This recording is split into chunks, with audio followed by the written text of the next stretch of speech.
ఔచిత్య వ్యాఖ్యలు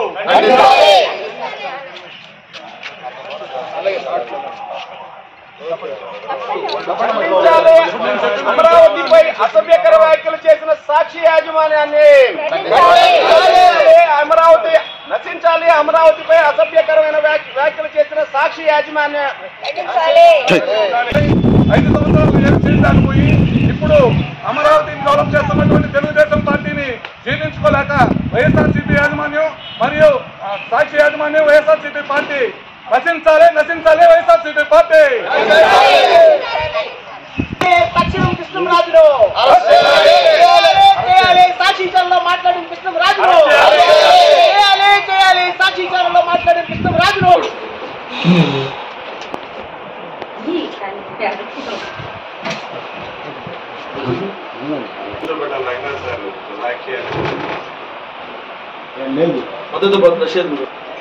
చాలా అనుచిత వ్యాఖ్యలు చేస్తూ స్త్రీలని గౌరవం లేకుండా కించపరిచే విధంగా ప్రవర్తించినందుకు ఆ కృష్ణంరాజు అనే వ్యక్తిని ఆ సాక్షి మీడియాలో ప్రచురించి ఆ సాక్షిలో ఈ ప్రచారం చేసిన వాళ్ళని వీళ్ళిద్దరి మీద చర్య తీసుకోవాలి. సాక్ష్యం యాజమాన్యం మీద చర్య తీసుకోవాలని మహిళలని కించపరిచే ఆ వ్యాఖ్యలను తొలగించి క్షమాపణ చెప్పాలని మీ సభాముఖంగా మా కోవూరు నియోజకవర్గం తరఫున మీకు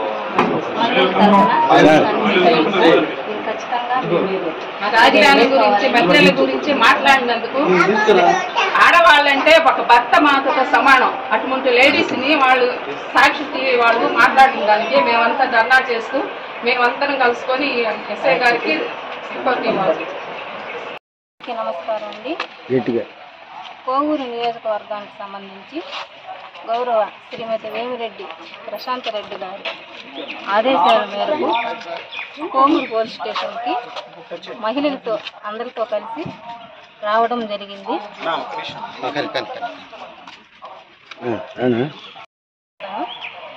రాష్ట్ర రాజధానిపై దుష్ప్రచార దాడి చేయించినందుకు, మహిళల శీల హననం చేయించినందుకు, అమరావతిలో అధికంగా ఉన్న బీసీ ఎస్సీలను అవమానించినందుకు, ప్రముఖ బౌద్ధ క్షేత్రంపై దాడి చేయించినందుకు, కుంభకోణాల నుంచి ప్రజా దృష్టి మళ్లించేందుకే దిగజారు రాజకీయాలు చేస్తున్న జగన్మోహన్ రెడ్డి గారికి మేము ఆడవాళ్ళు సవాల్ చేసి మాట్లాడుతున్నాము. అదేవిధంగా ఆచార్య నాగార్జునుడు ప్రపంచ స్థాయి విశ్వవిద్యాలయం నిర్వహించిన ప్రాంతం అమరావతి, ప్రముఖ బౌద్ధ క్షేత్రం అమరావతి, శతవాహనాల రాజధాని అమరావతి, బడుగు బలహీన వర్గాల అధికంగా ఉన్న ప్రాంతం అమరావతి, నవ్యాంధ్ర ప్రజా రాజధాని అమరావతి. ఇంతటి పవిత్రమైన ప్రాముఖ్యమైన అమరావతిపై సాక్షి ఛానల్ అటువంటి డైరెక్షన్ లేకుండా నీచమైన దుష్టారం దాడి చేయడం జరిగింది. అమరావతిపై దుష్టార దాడి చేయించినందుకు, మహిళల శీల హననం చేయించినందుకు జగన్ వెంటనే రాష్ట్ర ప్రజలు, మహిళలు, బడుగు బలహీన వర్గాలకు, ఆత్మాయికవాదులను వెంటనే క్షమాపణలు చెప్పాలని మేమంతా మహిళలంతా కోరుతున్నాము. అదేవిధంగా సాక్షి డిబేట్లో జర్నలిస్టుల ముసుగులో ఉన్న సంస్కారహీనుడు మరియు కిరాయి బ్యాచ్ మహిళలను కించపరుస్తూ నీచపు వ్యాఖ్యలు చేశారు. ఇది రాష్ట్ర ప్రజలు వ్యక్తిత్వానికి, మా మహిళలకు చాలా అవమానంగా భావిస్తున్నాము. కఠినంగా తనని శిక్షించాలని మేము కోరుకుంటున్నాము మహిళలందరం ఈరోజు. అదేవిధంగా ఆంధ్రుల కళల రాజధాని అమరావతిని ఒక వేశ్యల రాజధాని అని సాక్షి డిబేట్లో ఒక నీచుడు మాట్లాడి ఆడబిడ్డలను అవమానించడం కూడా జరిగింది. అదేవిధంగా సాక్షిలో 5 కోట్ల మంది భవిష్యత్తులో ముడిపడిన రాష్ట్ర రాజధాని విషయంలో ఇదే విధంగా విషయం చిమ్ముతూనే ఉంటుంది. సైకోకి ఆ పార్టీకి 11 సీట్లకే పరిమితమైన ఇచ్చిన ఇంకా మార్పు రాలేదు. ఇటువంటి నీచులను సమాజానికి ప్రమాదకరమని మేము మహిళలందరం కలుసుకొని చెప్తున్నాము. అదేవిధంగా జగన్ రెడ్డి కుంభకోణాలపై ప్రజా దృష్టి మళ్లించడానికి అమరావతిపై ఈ దుర్మార్గపు దాడి చేయించారు. స్వార్థ రాజకీయాల కోసం ఇంత నీచానికి దిగజారిన జగన్ వైఖరిని ప్రజలు, మేధావులు, ప్రజా సంఘాలు, ప్రజాస్వామ్యవాదులు ఖండించాలి. ఈ నేరపూరిత ప్రచారంపై ప్రభుత్వం, మహిళా commissioner SC commissioner, press councillor of India తగు చర్యలు తీసుకోవాలని, భవిష్యత్తులో ఇటువంటి నీచ ప్రచారాలు జరగకుండా ఉండాలని ప్రజలందరూ తగు నిరసన చేయాల్సిన అవసరం ఉందని ఈ విధంగా మేము కోరుకుంటున్నాము. వర్గానికి సంబంధించి మహిళలందరూ కలుసుకొని మహిళలందరూ వచ్చేసి ఎస్ఐ గారికి అప్లికేషన్ ఇవ్వడం జరిగింది. అతని పైన కఠిన చర్యలు తీసుకోవాలని, సాక్షి అతని మీద చేయాలని మేము కోరుకుంటున్నాము. అతను కృష్ణ గౌరవ శాసనసభ్యురాలైన వేమిరెడ్డి ప్రశాంత్ రెడ్డి మేడం గారికి ఆదేశం మేరకు కోవూరు నియోజకవర్గంలో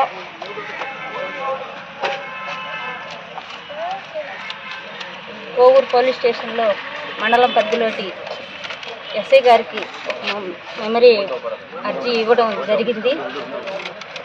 అమరావతి ఒక తల్లితో సమానం, అభివృద్ధి అనేది, ఒక సంక్షేమం అనేది చంద్రబాబు నాయుడు గారు సమపాలంలో ఉమ్మడి రాజధానిగా తీర్చిదిద్దుతున్న చంద్రబాబు నాయుడిని ఓర్చుకోలేక ఒక మాజీ ముఖ్యమంత్రి జగన్మోహన్ రెడ్డి కూడా అనకూడదు, జగన్ రెడ్డి అని అనాల. ఎందుకంటే ఆ పేరు మధ్యలో తీసేయాలన్నమాట, మోహన్ అనేది. ఎందుకంటే అంత ముసుగులో ఉన్నాడు జగన్మోహన్ రెడ్డి. ఒక దొంగ ప్రభుత్వం చేసి ఒక 5 సంవత్సరాల్లో ఏం చేసావయ్యా జగన్మోహన్ రెడ్డి? చంద్రబాబు నాయుడు గారిని విమర్శించడమే కానీ ఒక రాష్ట్ర స్థాయిలో కూడా, ఒక నియోజకవర్గంలో కూడా ఏం అభివృద్ధి సాధించావు ఒక జగన్మోహన్ రెడ్డి? ఈరోజు నువ్వు డైరెక్ట్గా ఒక మహిళలతో మాట్లాడలేని సత్తా నీ కాళ్ళు లేనప్పుడు, ఎలక్షన్లో నువ్వు అవ్వాతాతలకు ముద్దులు పెట్టి మహిళలు అక్క చెల్లెళ్ళు, అమ్మ చెల్లెళ్ళు అని అన్నావు. ఒక తల్లిని చెల్లిని గౌరవించలేని ఒక ముఖ్యమంత్రి, మాజీ ముఖ్యమంత్రి జగన్మోహన్ రెడ్డి ఈరోజు అమరావతిని ఒక అభివృద్ధి పాటలో నడిపిస్తున్న చంద్రబాబు నాయుడిని దృష్టిలో పెట్టుకొని అమరావతి చుట్టూ ఉన్న ఒక మహిళల్ని దుష్ప్రచారంతో ఒక స్వచ్ఛంద సంస్థలు నడుపుతున్నారని ఒక నాయకుల చేత, కృష్ణారావు చేత మాట్లాడించేవే సాక్షి మీడియాతో. ఇది సమాజమేనా? ఎందుకంటే నువ్వేం చేసావు? 5 సంవత్సరాల అమరావతిని 3 ముక్కలు ఆట ఆడుకున్నావు. ఈరోజు ఆ అమరావతిని సంక్షేమ ఫలంతో నడిపిస్తున్నాడు చంద్రబాబు నాయుడు గారు. అభివృద్ధి అంటే ఏందో చూపిస్తున్నారు. గౌరవ కోవూరు శాసనసభ్యులు శ్రీమతి వేమిరెడ్డి ప్రశాంత్ రెడ్డి గారి సూచనల మేరకు కోవూరు పోలీస్ స్టేషన్లో జగన్మోహన్ రెడ్డి గారు అనుకో సాక్షి యాజమాన్యం జర్నలిస్టు ముసుగులో ఉన్నటువంటి వైఎస్ఆర్సీపీ కార్యకర్త వివిఆర్ కృష్ణరాజు గారి మీద కంప్లైంట్ ఇవ్వడం జరిగింది. సాక్షాత్తు దేవతలు నడియాడినటువంటి భూమి అమరావతి.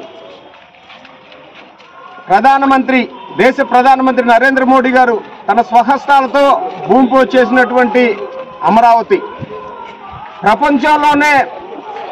ప్రపంచంలోనే ప్రతిష్టాత్మకంగా నిర్వహిస్తున్నటువంటి అమరావతి. అట్లాంటి అమరావతి భూమిని, అక్కడ ఉండేటువంటి ప్రజలని, మహిళల్ని కించపరుస్తూ నిన్న ఒక డిబేట్లో అసభ్యకరంగా, దిగుప్సాకరంగా మాట్లాడినటువంటి మాటలు.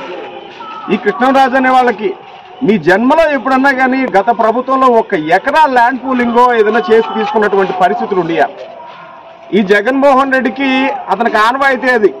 మహిళలను కించపరుస్తూ ఉండడమే అతని పని. ఇప్పుడు కాదు, అప్పుడు కాదు. మహిళలంటే ఎటువంటి గౌరవం లేదు. అందుకే సొంత తల్లి చెల్లి ఇద్దరు కూడా బయటకు వెళ్ళిపోయినటువంటి పరిస్థితుల్లో వాళ్ళకు ఉండేటువంటి, వాళ్ళ దగ్గర నుంచి మనం అంతకంటే ఎక్స్పెక్ట్ చేసే పరిస్థితులు కూడా ఉండవు. జగన్మోహన్ రెడ్డి నిజంగా జగన్ మోసపు రెడ్డే.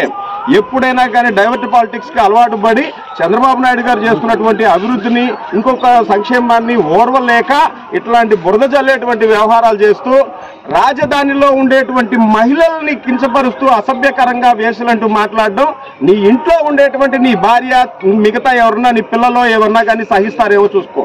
అప్పుడు చూస్తే సాక్షాత్తు దేవాలయం లాంటి అసెంబ్లీలో ఇట్లాంటి బాబు గారి మీద మాట్లాడించాం. ఇప్పుడు చూస్తే తన 100,000 ఎకరాలు రాజధాని కోసం నేర్పించినటువంటి మహిళల్ని, అక్కడ ఉండేటువంటి రైతుల్ని ఈ విధంగా మాట్లాడుతూ వచ్చావు. నీ బతుకంతా ఇట్లాంటిదే నీ పరిస్థితి. మాట్లాడుతున్నావు. పైన భగవంతుడు అన్ని గమనిస్తుంటాడు. చట్టం దాని పని అది చేసుకోబోయేటువంటి పరిస్థితులు ఉన్నాయి. దీంట్లో భాగంగానే మీ నాయకులు అందరి చేత ఏమవుతుంది, తర్వాత మేము వస్తాం, మేము చూస్తాం, మీరు వచ్చేది లేదు, సచ్చేది లేదు. మీరు ఏ విధంగా అయితే మాట్లాడుతున్నారో మేము కూడా అదే చెప్తున్నాం. మీది ప్రాణం అయితే మాది కూడా ప్రాణమే, మాది ప్రాణం అయితే మీది ప్రాణమే. జరగాల్సినవి తర్వాత ఎంత దూరం జరుగుతాయో, మా అధినేత మనకి ఎటువంటి పరిస్థితుల్లో అభివృద్ధి సంక్షేమం మాత్రమే ముఖ్యం, గొడవలు పడాల్సినటువంటి మన పరిస్థితి కాదు, చట్ట ప్రకారం అన్ని చేసుకొని పోతా ఉంటామని చెప్పినటువంటి ఒకే ఒక మాట కట్టుబడి ముందుకు పోతా ఉన్నాం. అది లేని రోజున మీరు కనుమరిగిపోయి అయిపోయేటువంటి పరిస్థితి ఉంటుందని చెప్పి గుర్తుపెట్టుకోమని, భవిష్యత్తులో వైఎస్ఆర్సీపీ పార్టీ అనేది పూర్తి స్థాయిలో అంతమైపోతుంది, కనుమరుగైపోతుంది. ఈ జగన్మోహన్ రెడ్డి దేశాలు బట్టి పోయేదానికి విపరీతమైన ప్రయత్నాలు చేస్తున్నారు, కానీ అది ఎటువంటి పరిస్థితుల్లో జరగదు. రేపో మాపో తిహార్ జైల్లో కూర్చోవడం కూడా జరుగుతుంది. వేల కోట్ల రూపాయలు మద్యం రూపంలో ఆఖరికి వెంకటేశ్వర స్వామిని కూడా వదిలిపెట్టకుండా 1000 కోట్ల రూపాయలు దోచుకున్నటువంటి నీచ బతుకునేది. ఈ విధమైనటువంటి పరిస్థితులు కనబడతానే ఉన్నాయి. భవిష్యత్తులో ఈ దుశ్చర్యలు చేసినటువంటి ప్రతి ఒక్కరి మీద యాక్షన్ తీసుకోవడం, జైలుకు పంపించడం కూడా జరుగుతుంది. రెడ్ బుక్ రాజ్యాంగం పనిచేస్తూనే ఉంటుంది. ఈరోజు కోవూరు నియోజకవర్గం పరిధిలో కోవూరు మండలంలోని మా ఏమిరెడ్డి ప్రశాంతమ్మ గారి సూచనల మేరకు నిన్న సాక్షి ఛానల్లో జరిగిన ఆ మాటలు, అసభ్యమైన మాటలు, ఒక స్త్రీని గౌరవించాలనే విధానం లేకుండా తప్పుడు ప్రచారాలు చేస్తూ సాక్షాత్తు అమరావతి 34,000 ఎకరాలు ఇచ్చిన శ్రీమూర్తుల మీదే నింద మోపటం, వాళ్ళ మీద అనుచిత వ్యాఖ్యలు చేయటం సరైన పద్ధతి కాదు. నిన్నగాక మొన్న నారా చంద్రబాబు నాయుడు గారి సతీమణి భువనేశ్వర్ గారి మీద మీరు అనుచితమైన వ్యాఖ్యలు చేసినందుకే ఓటు అనే రూపంలో 5 సంవత్సరాలు బుద్ధి చెప్పినా మీకు ఇంకా కూడా సిగ్గు రాలేదు. ఇదే విధంగా శ్రీమూర్తుల మీద మీరు మళ్ళీ ఇదే విధంగా అనుచిత వ్యాఖ్యలు చేస్తూ సాక్షి మీడియాలో తప్పుడు ప్రచారం చేస్తూ ఉంటే మళ్ళీ ఇంకా 50 సంవత్సరాలు గుణపాఠం చెప్తారని మీ సభాముఖంగా తెలియపరుస్తున్నాను. స్త్రీలని గౌరవించినప్పుడే సమాజం బాగుపడుతుంది. అలాంటి స్త్రీలకు గౌరవించలేనప్పుడు మీరు ఆ రాజకీయాల్లో ఉండటం కూడా వేస్టే. ముఖ్యంగా మండల పరిధిలో నేను ఒక మండల అధ్యక్షుడిగా నారా చంద్రబాబు నాయుడు గారికి, నారా లోకేష్ గారికి, నా పవన్ కళ్యాణ్ గారికి, వీళ్ళందరికీ విన్నవించుకుంటున్నాం. అయ్యా, ఇది ఇప్పుడు మీరు ఖండించకుండా వాళ్ళ మీద యాక్షన్ తీసుకోకుండా ఉంటే ఈ ఆంధ్రప్రదేశ్లో జరిగిన సంఘటనలు ఇంకా విలేజ్లో మండలాలు కూడా విధిస్తాయి. అందుకని ఖచ్చితమైన మీరు వాళ్ళని అరెస్ట్ చేసి ఇమీడియట్గా వాళ్ళ మీద యాక్షన్ తీసుకొని మహిళామూర్తులు అందరికీ కూడా గిఫ్ట్ కింద ఇస్తారని చెప్పి సమాపకంగా తెలియపరచుకుంటాం.